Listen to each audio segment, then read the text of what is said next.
Donkey Kong Bonanza comes out on the Nintendo Switch 2 tomorrow, and as a huge Donkey Kong Country fan, with the last two mainline entries from Retro Studios, Country Returns and Tropical Freeze being two of my favorite games of all time, I decided to share the 10 characters that I believe will be in this game. These are obviously characters that have not been revealed yet, so Diddy Kong, Dixie Kong, Cranky Kong, or Rambi won't be on here. I base my picks generally on how important the character is to the Donkey Kong Country games, including Donkey Kong 64, and how likely they are to be added, but I am going to obviously have biases towards some characters over others, so keep in mind that these are just my picks. Additionally, they are in order from least to most likely and deserving to appear in the game, with the number 10 being least and number 1 being most. With that being said, here are my top 10 characters that should appear in Donkey Kong Bonanza. At number 10 we have Master Neki. Starting off the list we have Master Neki from the original Donkey Kong Country on the SNES. Considering the fact that this game seems to heavily reference the original Donkey Kong Country trilogy, banger games by the way, I could absolutely see this character being referenced. However, I highly doubt we'll actually see the character himself, as the bosses in this game seem to be entirely unique and related to the villainous corporation Voico. What makes me think we'll see Master Neki is that in the reveal trailer for Bananza during the Switch 2 Direct, we see a fossilized version of Naughty, or A Naughty, which could be the bosses, Very Naughty or Really Naughty, both of which are in the original Donkey Kong Country game, like Master Neki. Considering that species and potentially those bosses are referenced, it stands to reason that Master Neki may also be referenced as a fossil in this game. Personally, I prefer bosses from the Retro Studios duology, like the Tiki Tak Tribe or the Snowmads, to get shoutouts. But from what we have seen, it seems like the original Donkey Kong Country trilogy is getting a lot of love in this game, so Master Neki is a logical choice. At number 9 we have Lanky Kong. One of the 5 playable characters in Donkey Kong 64 is Lanky Kong, and boy does this design freak me out. He's an orangutan who does handstands and has a clown nose while wearing overalls. He's the epitome of weird, but it's his weirdness that makes him memorable, even if we've only seen him play a significant role in Donkey Kong 64 and Barrel Blast. Considering that there are other Kongs in this game, I could see Lanky make an appearance as an NPC like Diddy and Dixie. Additionally, the overalls that Donkey Kong can wear in this game, and are shown to be wearing in his reveal trailer for this game, are similar to Lanky's overalls, so at least the game developers were thinking about Lanky Kong during the game's development. While there is another playable character from Donkey Kong 64 that we haven't seen yet that is way more likely than Lanky to make an appearance, I'd definitely say Lanky has more of a chance than Chunky, considering, you know, Rip Chunky. At number 8 we have On Guard. In the Donkey Kong Bonanza footage reveal, we have seen that Rambi the Rhino is once again back as a rideable animal buddy. Any original Donkey Kong Country trilogy fan is probably wondering if that means other animal buddies will appear and be rideable in this game. Personally, I'm gonna guess no, considering that Rambi also appears as a rideable mount in the Retro Studios games, while the other rideable mounts have seemingly gone forgotten. So why did I put On Guard the Swordfish on this list? Well, in the subterranean layer of the Ostrich Bonanza, we see an ostrich that bears a striking resemblance to Expresso, a rideable mount from the original Donkey Kong Country.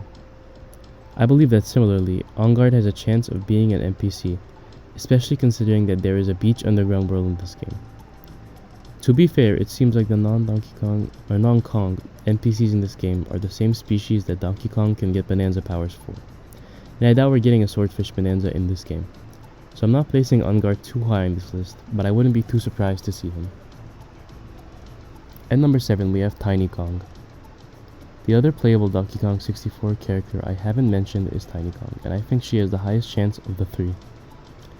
Firstly, she has been more frequently referenced than many of her fellow Kongs. Beyond Donkey Kong 64, she had cameos in the Game Boy Donkey Kong Country remakes, got an entire redesign in Diddy Kong Racing DS, was playable in Barrel Blast, and was playable in Mario Super Sluggers. She even got a store referencing her name, Tiny's Piroshkis, in Super Mario Odyssey's New Donk City. I could see her serving as a character in a minigame at some point, as Diddy and Dixie are shown to be of the Rambi Racing minigame. Additionally, if they wanted another female Kong besides Dixie in this game, I really don't think Candy Kong has any chance in comparison, leaving Tiny the only possible option. At the very least, I could see her outfit being a costume for Pauline to wear. At number 6, we have Kiddy Kong.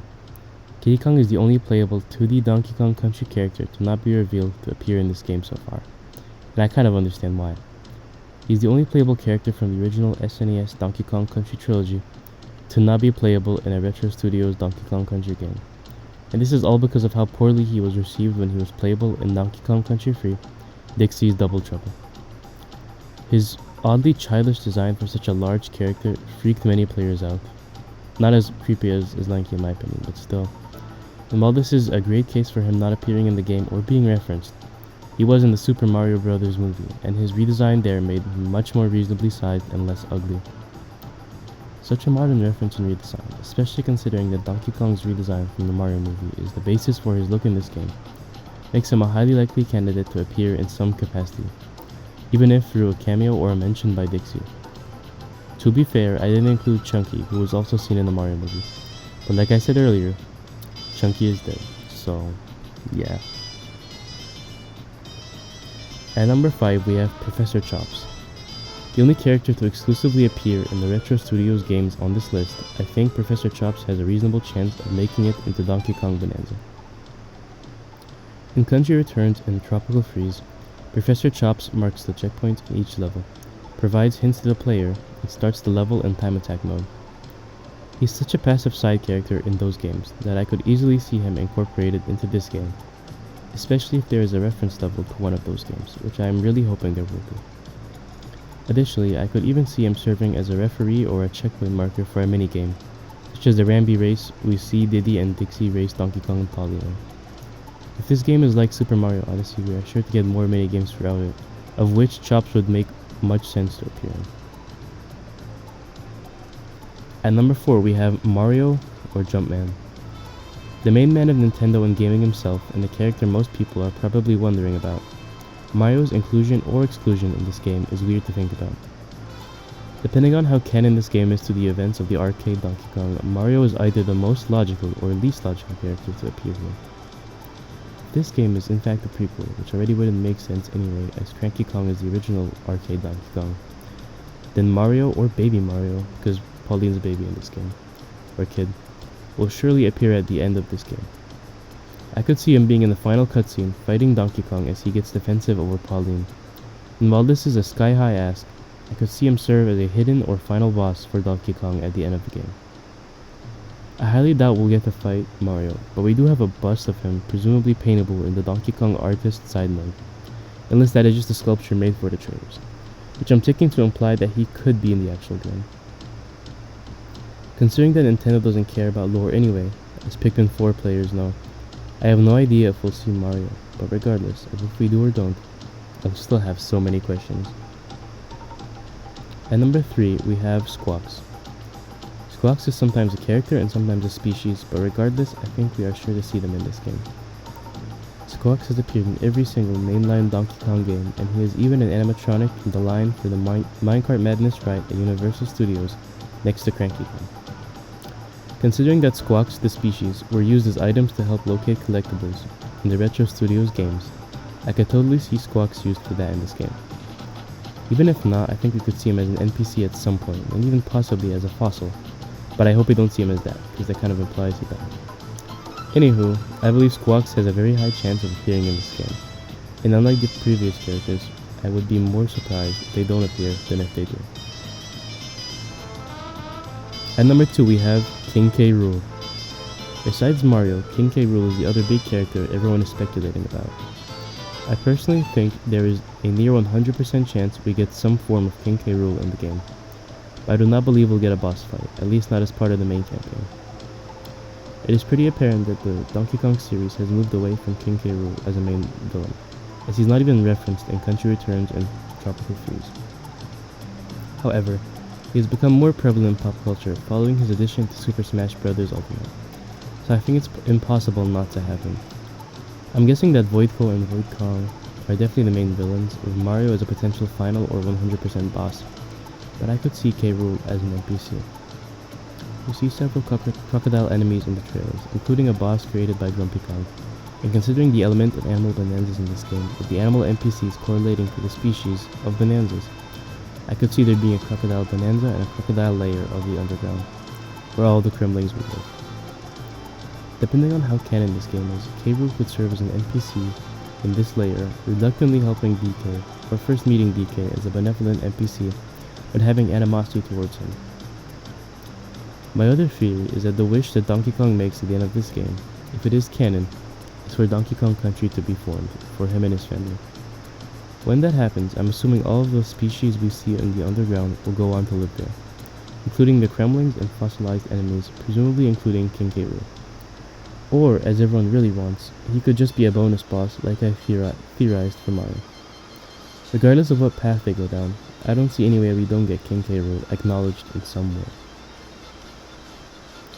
But coming in at number 1, we have Funky Kong. Funky Kong has to be in this game. I feel like he is way too iconic to not get full NPC character status as Diddy, Dixie, and Cranky have. In many ways, he is more iconic than even Dixie and Cranky. He has appeared in every single mainline Donkey Kong Country game, excluding Country Returns, serving as a shopkeeper/NPC in the original trilogy and the Wii U version of Tropical Freeze, and even as a playable character in Tropical Freeze's Nintendo Switch port. He has been a fan favorite since the original Donkey Kong Country, gaining even more traction after his playable appearance in Mario Kart Wii. The meme of New Funky Mode from his addition to the Switch port of Tropical Freeze and the huge amount of hype generated when he was added to the Mario Kart 8 Deluxe Booster Course Pass shows just how much love fans have had for Funky, even as recently as the last console.